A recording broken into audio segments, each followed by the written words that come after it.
Rotational motion is a very high weightage topic in JEE mains and it is a bit difficult also. But in this video, I have brought 15 quality questions that I am going to cover in 15 minutes, which will give you complete conceptual clarity of this topic as well as boost your confidence. Okay. With that, after watching this video, you'll get a practice question on this WhatsApp channel. So scan this QR to join the WhatsApp channel. Let us begin the discussion. First question. Here we are having a wheel, okay, a force of 10 Newton is applied, its angular acceleration is given to us, radius is given, we need to find the alpha. So just straightforward formula, put it and then come back. Okay, I hope you are back now. So the torque here is 10 into the radius, okay, so that becomes my torque and tau is equals to I alpha. So moment of inertia will be tau by alpha, that comes out to be 1 kg meter square. So the answer is 1. Okay, let us move to the next question. In the second question, here we are having three shapes, one A as disc, then solid sphere and then a spherical shell. Okay, we need to find the moment of inertia about this axis in terms of I, where I is the moment of inertia of the disc. Okay, so do it quickly and then come back. I hope you are back. Okay, so what is I?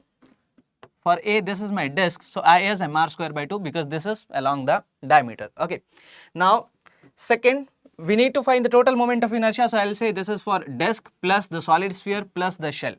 For disc, it is mr square by 4. For solid sphere, about this axis is 2 by 5 mr square, about this parallel axis theorem, so plus mr square. Similarly, for shell, okay, about this 2 by 3 mr square. For about this axis, again use parallel axis theorem, so 2 by 3 plus 2 by 3 mr square plus mr square. So doing the calculations, I got this as the resultant moment of inertia. Now mr square by 4 was I, so the answer is 199 by 5, so the answer becomes 199. Okay, let us move to the next question. Here, a uniform solid cylinder, radius is r, length is l, its moment of inertia is I1. Now from that cylinder, a cylinder of radius r by 2 and length l by 2 is carved out. The moment of inertia of that cylinder is I2. We need to find I1 by I2. Just simple question. Do it quickly and then come back. I hope you are back. Okay. So first, for this complete cylinder, if I write the moment of inertia, that is mr square by 2, because this is solid cylinder about axis, it is mr square by 2. Now, radius r by 2 and length l by 2 is carved out. What will be the mass? Volume is 1/8, so mass will be 1 by 8. Okay. Now use the formula. I2 will be m is m by 8, r square, r is r by 2 divided by 2. Okay. So that becomes what? So this is 8 into 4, 32. So 1 by 32 factor is coming. So if you take the ratio, it comes out to be 32. So the answer is 32 here. Moving to the next question. Now in this question, we need to find the moment of inertia of this whole system about this axis. Okay, so this is a uniform rod. It is actually a bat. Okay, so this is a uniform rod. Okay, and this is a ring type of shape. Mass is same. All the dimensions are given. So find the total moment of inertia quickly. Okay, let us start. Now this is a uniform rod of length 6r about the axis passing through its center. Moment of inertia will be ml square by 12. Okay, so I got this. Now I need about this axis, so I will use parallel axis theorem. How much is distance? 5r by 2. So this ml square by 12 plus m into r square. Got it? Now remaining for this, so this is a ring kind of shape. Okay, about this axis I know the moment of inertia is mr square by 2. Okay, about the diagonal. Diameter, not diagonal, about the diameter. Okay, now I need about this axis. So how much is this distance?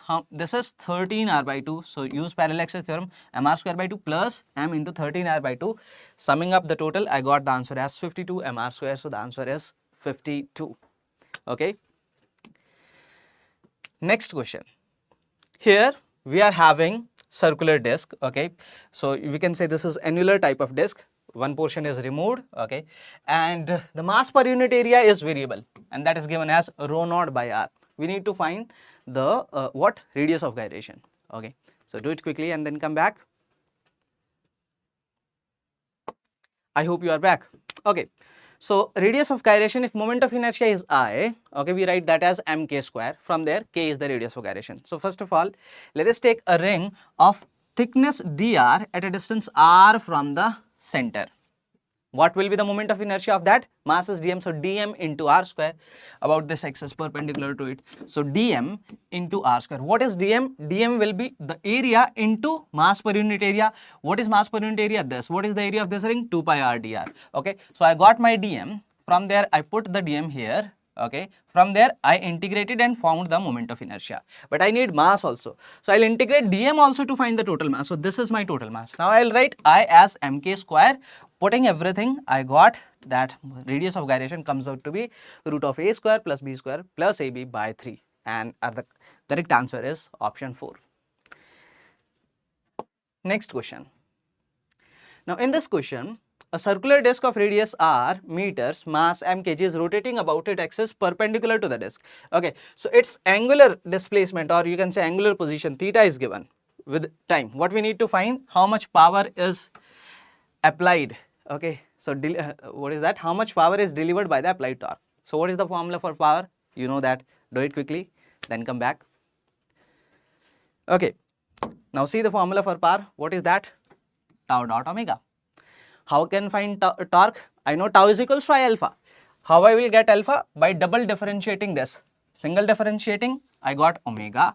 Again differentiating, I got alpha. From there, tau is equals to I alpha. I is mr square by 2 into alpha. From there, I got my tau. Now I need omega also. So at t is equals to 2, he is asking. Okay, so put t is equals to 2 in this. I got omega is 12. Now this is my tau and 12 is my omega. Multiplying that, I got the power to be 60 mr square. So the correct answer is answer 4. Next question.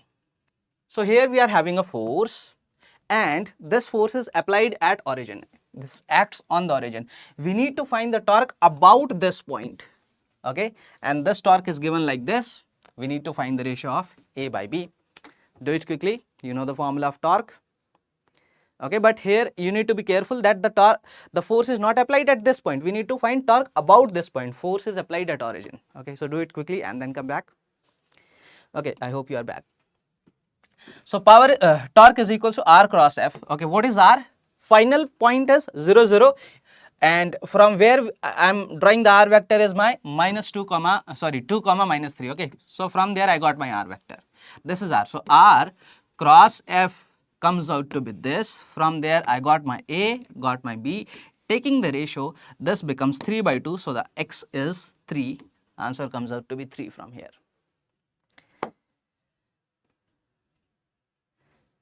Next question. What it is? A uniform rod of mass this, okay, having length 100 centimeter. It is balanced on a sharp edge at 40 centimeter mark. Okay, from 0 you can take the sharp edges at 40 centimeter. Mass of 400 gram is suspended at 10 centimeter mark. To maintain the balance of the rod, the mass to be suspended at 90 centimeter mark is. So just apply rotational equilibrium, okay, about any of the axis. From there you will get how much mass we need to suspend. So do it quickly, then come back. Okay, I hope you are back. So this is my rod. Okay, so one is I'm balancing it about this sharp edge, and this is at 40 centimeter mark from here. Okay, 40 centimeter mark. Now one mass was here 400 gram at 10 centimeter mark. Another mass was at 90 centimeter mark. We need to find that. Okay, and force due to mg will also be there on the center of mass of this rod. So mass is 250 grams, so 0.25 g.